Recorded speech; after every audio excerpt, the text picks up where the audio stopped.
مما نزلنا علی عبدنا فاتوا بسورۃ من مثلہ. لوگ تو قرآن کے بارے میں اختلاف رسول اللہ صلی اللہ علیہ وسلم کے زمانے میں کیا کرتے تھے. اللہ فرماتے ہیں پیغمبر صلی اللہ علیہ وسلم وَلَقَدْ آتَيْنَا مُوسَى الْكِتَابَ فَاخْتُلِفَ فِيهِ، اس سے پہلے ہم نے موسیٰ کو کتاب عطا کی تھی اور موسیٰ علیہ السلام کی اس کتاب جو تورات تھی اس میں بھی اختلاف کیا گیا. وَلَوْلَا كَلِمَةٌ سَبَقَتْ مِن رَّبِّكَ لَقُضِيَ بَيْنَهُمْ وَإِنَّهُمْ لَفِي شَكٍّ مِّنْهُ مُرِيبٍ. اور اگر ہمارا کلمہ سبقت نہ لے جاتا، کیا کلمہ تھا وہ؟ کہ اللہ نے ان کو ڈھیل دینی ہے، مہلت دینی ہے. ورنہ لوگ سرکشی کرتے ہیں، کئی لوگ ایسے جرم کر بیٹھتے ہیں، اگر اللہ ان کا حساب دینے کا ہے ذرا مہلت نہ دے، مگر اللہ نے مہلت دی ہے، ڈھیل دی ہوئی ہے.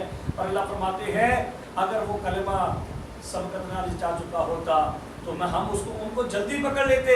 وَإِنَّهُمْ لَفِي شَكٍّ مِّنْهُ مُرِيبٍ، اور وہ تو قرآن کے بارے میں سخت بے چینی کی شک میں مبتلا ہے. قرآن سنتے بھی تھے لیکن پھر بھی کہتے ہیں یہ جادو ہے. کئی روایتیں اس طرح ملتی ہیں.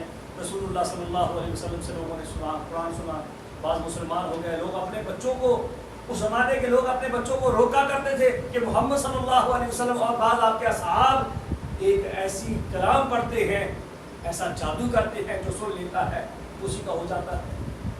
حضرت مصعب بن عمیر رضی اللہ عنہ مدینے کے پہلے مبلغ ہیں، رسول اللہ صلی اللہ علیہ وسلم نے ان کو بھیجا تھا تبلیغ کے لیے مدینہ منورہ میں. تو ان کو اللہ نے ایسی میٹھی آواز عطا کی تھی کہ جو قرآن سنتا مدینے میں فوراً کلمہ پڑھ کر اسلام میں داخل ہو جاتا. اور اس کے بارے میں ایک روایت بھی ملتی ہے، وہ جو عمر بن جموع رضی اللہ عنہ کی ہے، تو انہوں نے اپنے بچوں کو روکا تھا کہ قرآن نہ سننا، لیکن اس کے روکنے سے پہلے اس کے بچے، اس کی بیوی مصعب بن عمیر رضی اللہ عنہ سے قرآن سن کر مسلمان بن چکے اس کے روکنے سے پہلے. تو یہ قرآن کی تاثیر ہے اور یہ ایمان والوں پر اثر کرتی ہے جن کے دل میں ایمان ہوتا ہے. اللہ تعالیٰ بیان فرماتے ہیں من عمل صالحا فلنفسه ومن اساء فعليها وما ربك بظلام للعبيد. جو شخص بھی کوئی نیک عمل کرتا ہے، من عمل صالحا فلنفسه، وہ اس کے اپنے لیے ہے، وہ اس کے لیے ہے، اس کو اجر ملے گا.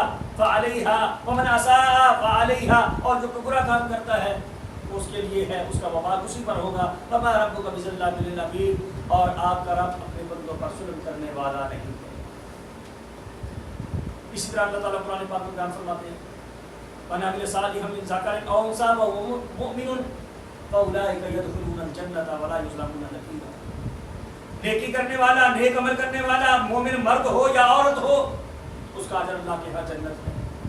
اس کا عمل ضائع نہیں کیا جائے گا، ذرا برابر بھی اس میں ظلم نہیں کیا جائے گا. آگے اللہ تعالیٰ نے 25واں پارہ شروع ہو رہا ہے. اللہ فرماتے ہیں الیہ یرد علم الساعة وما تخرج من ثمرات من اقطارها وما تحمل من انثى ولا تضع الا بعلمه ويوم يناديهم من شركائهم قالوا آذناك ما منا من شهيد. اللہ تعالیٰ فرماتے ہیں قیامت کا علم اللہ کی طرف لوٹایا جاتا ہے.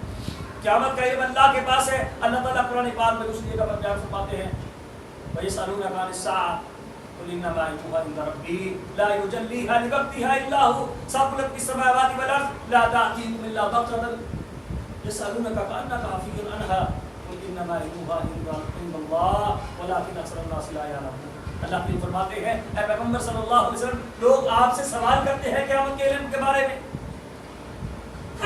اس کو خالصتاً اللہ ہی ظاہر کرے گا. پھر حدیث جبریل، ایک بڑی مشہور حدیث ہے، بخاری مسلم میں آتی ہے. حضرت جبریل علیہ السلام انسانی شکل میں آئے، صحابہ نے دیکھا سفید کپڑے پہنے ہوئے اجنبی آدمی معلوم ہو رہے ہیں. اللہ کے پیغمبر کے سامنے دوزانو ہو کر بیٹھ جاتے ہیں، سوالات کرنے شروع کر دیے اسلام کے بارے میں، توحید کے بارے میں، حتیٰ کہ سوال کرتے کرتے کہا متی الساعة، قیامت کب قائم آئے گی، کب قائم ہوگی، قیامت کب آئے گی. رسول اللہ صلی اللہ علیہ وسلم نے فرمایا کہ جو سوال کر رہا ہے جتنا اس کے پاس علم ہے، جس سے سوال کیا جا رہا ہے اس کے پاس بھی اتنا علم، وہ کچھ زیادہ نہیں جانتا. تو وہ حضرت جبریل علیہ السلام انسانی شکل میں آئے اور سوالوں کے جواب اللہ کے نبی سے سن کر ساتھ ساتھ تصدیق بھی کرتے جا رہے ہیں کہ آپ نے سچ کہا.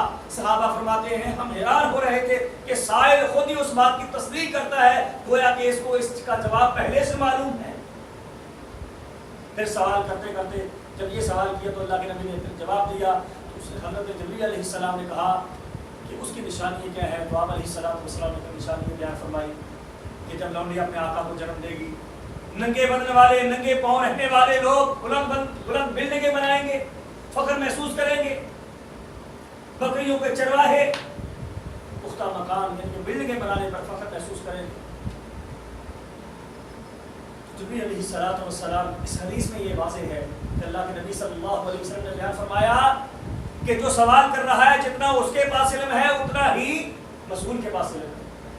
اللہ فرماتا ہے الیہ یرد علم الساعہ. اسی طرح اللہ تعالیٰ قرآن پاک میں ایک اور مقام پر بیان فرماتے ہیں ان اللہ عنده علم الساعہ وینزل الغیث ویعلم ما فی الارحام. اللہ کریم فرماتے ہیں غالباً یہ سورہ لقمان کی آیت ہے. اللہ کریم فرماتے ہیں اللہ کے پاس قیامت کا علم ہے. اللہ کے پاس علم ہے. یا فرمایا الیہ یرد علم الساعہ وما تخرج من ثمرات من اکمامها وما تحمل من انثى ولا تضع الا بعلمه ويوم يناديهم من الشركاء. اللہ کریم فرماتے ہیں اور جو پھلوں میں شگوفے نکلتے ہیں اور جو وما تحمل من انثى جو ماں جو مؤنث اپنے پیٹ میں اٹھاتی ہے, اس سے مراد انسان بھی ہے حیوان بھی ہے, جو چیز اپنے پیٹ میں بچہ اٹھانے والی ہے حاملہ ہے, فرمایا اس کا علم اللہ کے پاس ہے. سارے کا سارا بچے کا بچی کا کیسا ہے, بیمار ہے تندرست ہے, اس کا مؤنث مذکر ہونا, یہ سارا اللہ کے پاس علم ہے. اللہ کریم نے سورہ اعراف میں بیان فرمایا. اس سے یہ بات واضح ہوتی ہے ان آیات سے اگر بندہ صدق کے دل کے ساتھ اور خلوص کے ساتھ اور کینہ بغض حسد نکال کر قرآن کا سادہ ترجمہ پڑھے تو اس کا عقیدہ درست ہو جاتا ہے. آج ہم دیکھتے ہیں معاشرے میں رسول اللہ صلی اللہ علیہ وسلم کو مختار کل بھی کہا جاتا ہے, عالم الغیب بھی کہا جاتا ہے, بلکہ رسول اللہ صلی اللہ علیہ وسلم تو بڑی اعلیٰ شخصیت ہیں. پوری کائنات سے اللہ کے نبی اعلیٰ اولا الفا اکمل بہتر ہیں, دو جہانوں کے سردار ہیں, سب سے اعلیٰ ہیں. لوگ تو اپنے پیروں بزرگوں کی بلیوں کا بھی علم غیب سمجھتے ہیں کہ ان کو بھی ہے. اپنے پیروں کی علم غیب کی داستانیں سناتے ہیں, ان کے جانور جو انہوں نے پالے ہوتے ہیں ان کو بھی کہتے ہیں علم غیب ہے. اللہ یہاں پر نبی کے علم غیب کی نفی کر رہی ہے. اللہ سورۃ الاعراف میں اللہ تعالیٰ فرماتے ہیں قل لا املك لنفسي نفعا ولا ضرا ولو كنت اعلم الغيب لاستكثرت من الخير وما مسني السوء. اللہ فرماتا ہے پیغمبر صلی اللہ علیہ وسلم اپنی زبان نبوت سے اعلان کر دیجیے لا املك لنفسي نفعا ولا ضرا, میں کسی نفع نقصان کا مالک نہیں. یہ اللہ تعالیٰ سورہ اعراف میں غالباً 187 نمبر آیت ہے, 87 86 87 نمبر 187 88 نمبر آیت ہے. اس کا ترجمہ پڑھنا ذرا. اللہ تعالیٰ اپنے نبی سے قل کا میں نے پیغمبر فرما دیجئے لا املک لنفسی نفعا ولا ضرا ولو كنت اعلم الغیب لاستكثرت من الخیر وما مسنی السوء. اگر میں غیب کا علم جانتا ہوتا تو میں بہت ساری بھلائیوں کو جمع کر لیتا, وما مسنی السوء, اور مجھے تکلیف نہ پہنچتی. کیا پہنچی نہیں اللہ کے نبی کو؟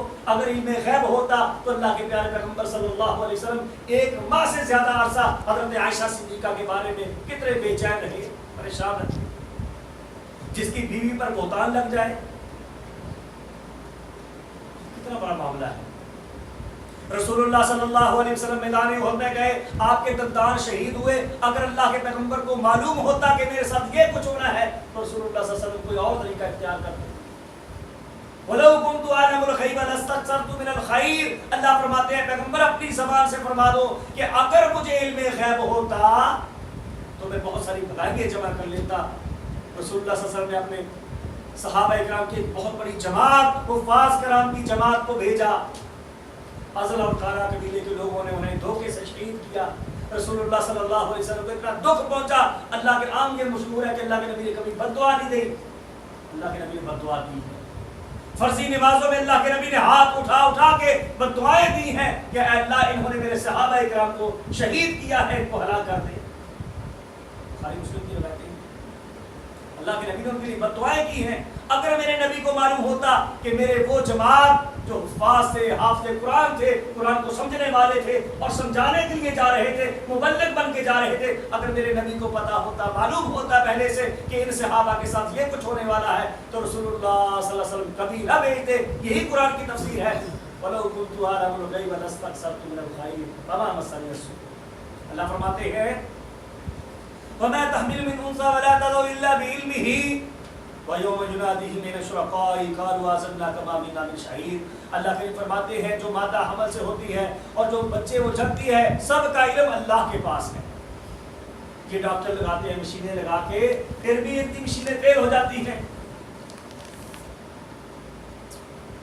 کی مشینیں فیل ہو جاتی ہیں، بڑے بڑے ماسٹر بڑے بڑے کچھ کہتے ہیں۔ میں اپنا واقعہ آپ کو سناتا ہوں۔ میرا بڑا بیٹا، میرا ایک ڈاکٹر دوست تھا، میں ہومیوپیتھک کرتا تھا، پریکٹس کرتا تھا ڈاکٹر صاحب کے پاس۔ اس نے الٹرا ساؤنڈ بھی کیا، کہا بیٹی ہے۔ اسی کے کلینک میں بیٹے کی پیدائش ہوئی ہے اور اس کی نرس تھی، بچے کی باہر ہونے کی آواز بھی آئی ہے، کہتا ہے مجھے کہنے لگا قاری صاحب دیکھا بچی کی آواز، اتنا پختگی سے ساتھ کہتا تھا۔ میں نے کہا میں اس پہ یقین نہیں کرتا۔